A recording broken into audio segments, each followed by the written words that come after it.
Back to our channel. So parade ground లో కేవలం international kite ఫెస్టివలే కాదు, దాదాపు 150 స్టాల్స్ ఓన్లీ స్వీట్ ఫెస్టివల్ కూడా జరుగుతుంది అనమాట. సో 150 స్టాళ్లలో ఒక్కొక్క స్టాల్లో 2 నుంచి 3 వెరైటీలు. సో ఒక్కసారి లెక్కేసుకోండి ఎన్ని వందల వెరైటీ ఆఫ్ స్వీట్స్ ఇక్కడ టేస్ట్ చేయొచ్చు.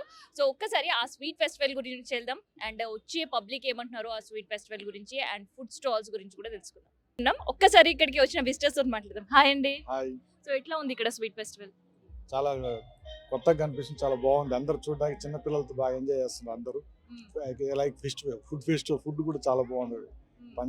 పంజాబీ వాళ్ళు బాగా అరేంజ్ చేశారు. ఫుడ్ టైప్స్ ఆఫ్ ఫుడ్స్ చాలా బాగుంటాయి. ఏం టేస్ట్ చేశారు మీరు ఇక్కడ స్వీట్ ఫెస్టివల్ లో? అన్ని టేస్ట్ చేసాం. మా పాపని ఇద్దరం టచ్ చేసాం. ఇద్దరం చాలా బాగుంటాయి. సో పండగ మీరు పాప ఇద్దరు ఎంజాయ్ చేస్తున్నట్టున్నారు ఇక్కడ. డెఫినెట్ గా మా పాప నేను ఇద్దరం చేస్తాను. కూకట్పల్లి నుంచి వచ్చాము. సో ఏమేమి వెరైటీస్ ఉన్నాయి సార్ ఇక్కడ స్వీట్స్? రెగ్యులర్ మన హైదరాబాద్ దొరికేవి కనిపిస్తున్నాయా లేదంటే కొంచెం ఏదైనా డిఫరెంట్ గా కనిపిస్తుంది? హైదరాబాద్ తో పాటు నార్త్ ఇండియన్ ఎక్కువ కనిపిస్తుంది. నార్త్ ఇండియన్ ఫుడ్ లైక్ ఇంకానమ్మా మోస్ట్లీ పంజాబీ, ఉత్తరప్రదేశ్ అవి కనిపిస్తుంది.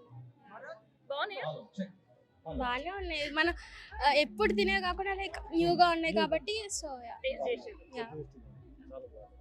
హాయ్ అండి.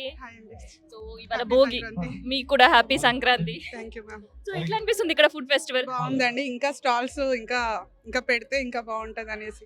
అండ్ ఫారెన్ ఇంటర్నేషనల్ పార్టిసిపెంట్స్ కూడా ఎక్కువ లేరు అనిపిస్తుంది. అది కూడా టేస్ట్ చేయాలని ఉంటుంది కదా. లోకల్ ఫుడ్ మనం ఎప్పుడు చేస్తాము, లైక్ ఇంటర్నేషనల్ పార్టిసిపెంట్స్ కూడా పార్టిసిపేట్ చేస్తే ఆ ఫారెన్ ఫుడ్ కూడా ఒకసారి టేస్ట్ చేయాలని ఉంది. బట్ చాలా తక్కువ ఉంది ఈసారి అని అనిపిస్తుంది. You can see no one are there international partners అయితే కనిపించట్లేదు, కానీ మన లోకల్ వాళ్ళు ఉన్నారా? ఉన్నారు. లోకల్ ఫుడ్ బాగుంది, టేస్ట్ చేసాము, చాలా బాగుంది. ఇంకా స్టాల్స్ బాగున్నాయి, పెడుతున్న టేస్ట్ వైజ్ అన్ని బాగున్నాయి. అదొకటి ఉంది, ఇంటర్నేషనల్ ఫుడ్ కూడా టేస్ట్ చేయాలనేది ఒకటి కోరిక. సో చాలా స్వీట్ ఫెస్టివల్ అంటున్నారు, ఎలాంటి స్వీట్స్ ఉన్నాయి ఇక్కడ? అన్నీ ఉన్నాయి. గులాబ్ జాము, తర్వాత మనము ఇంట్లో చేసుకునేది భక్షాలు అన్నీ ఉన్నాయి. లస్సీ అన్నీ బాగుంది. హోమ్ ఫుడ్, నీట్నెస్, హైజీన్ అంతా బాగుంది. లైక్ ఇంట్లో తిన్న ఫీలింగ్ వస్తుంది. అది ఒకటి మిస్సింగ్, అది కూడా ఉంటే బాగుంటది, ఫుల్ ఫీల్ అయినట్టు ఉంటుంది అనేసి. Thank you. Hi, good morning. Rasgulla rabdi taste చేస్తున్నాను.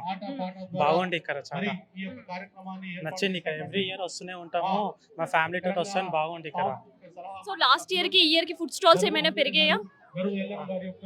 లాస్ట్ ఇయర్ ఎక్కువ ఉండే, ఈసారి కొంచెం తక్కువ ఉన్నట్టు అనిపిస్తుంది. ఏది మీ ఫేవరెట్ ఇవాళ మీరు టేస్ట్ చేసిన దాంట్లో? రబడీ నాకు చాలా నచ్చింది. మళ్ళీ ఇక్కడ ఎక్కడైనా దొరుకుతుందా హైదరాబాద్ లో ఆ ఫుడ్?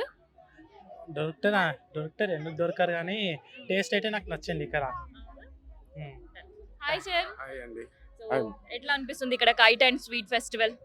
మేము ఎవ్రీ ఇయర్ పార్టిసిపేట్ చేస్తూ ఉంటాము, ఎవ్రీ ఇయర్ వస్తూనే ఉంటాం మేము. చాలా బాగా అనిపిస్తుంది. కాకపోతే ఈసారి కొద్దిగా ఎర్లీగా వచ్చాము ఈరోజు, అందుకే ఇంకా స్టార్ట్ కావాలి స్టాల్స్ కొన్ని. దానివల్ల ఇప్పుడు ఇంకా వెళ్తున్నాం అనమాట చూడడానికి.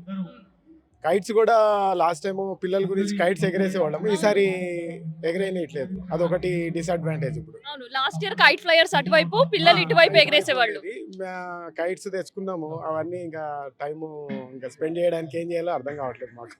అలో చేయట్లేదు అసలు కైట్స్ అలౌ చేయట్లేదు, అక్కడే పెట్టేసి వచ్చాము బయట. ఇన్ జనరల్ గా కైట్ ఫెస్టివల్ అంటే మనం కూడా కైట్సే కదా ఎగరేసుకోవడానికి వచ్చేది. అందుకు ఇప్పుడు ఇవి ఎంతసేపు అని చూడడానికి చూస్తాం, కానీ ఏదో 1 hour 2 hours, మిగతా అంతా టైం పిల్లలు వచ్చేదే అందుకు కదా. కైట్ ఫ్లై చేయడం అది మాత్రం డిసప్పాయింటింగ్. అవును మేడం.